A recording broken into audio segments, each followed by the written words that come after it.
Okay, so Tower Defense X recently added the Machine Gunner, right? I made a video on how to best use it pretty recently. However, today they added a balance patch to it with some pretty nice buffs. Let's start with the changes. Its placement cost was reduced from 1400 to 1200, making it more affordable as a starter tower in modes like Expert. Level 2 X was reduced from 1450 to 1300, making it even more worth it to get Pierce at the start, which I already thought was pretty good, but it is now even more viable.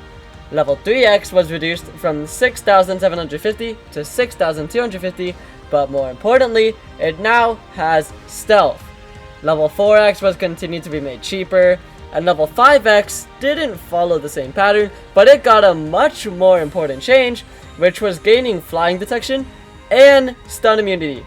Not sure why stun immunity was thrown in there, but it helps. Now, on to bottom path. X3 was reduced from 8.5k to 7.25k and adds a plus 13 damage instead of plus 10.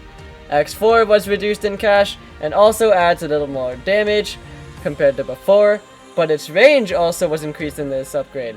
And finally, at max bottom path, it was reduced from an absurd 70k to 65k, and the damage increases by plus 60 instead of plus 55. Now, what does this all mean in the grand scheme of things? Well, Top Path's discussed issues during my review of the tower were its lack of protections, mainly stealth. But they did even more than that. They not only also made the Top Path cheaper, but they even added flying detection and stun immunity to the tower, which definitely will help in making the tower a ton more versatile than just a niche and outclassed crowd control.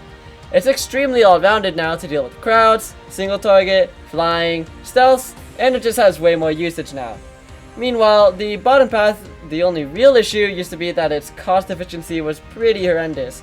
But with these new balance changes, the cost efficiency has gone up quite a fair bit, and went from being a somewhat viable to being a pretty good option for spammy DPS needs. Overall, I still think the top path is better, but now the machine gunner as a whole is much more versatile and useful thanks to these changes. If this video helped you out, be sure to like and share the video around, and I'll see you guys later. Peace out, have a good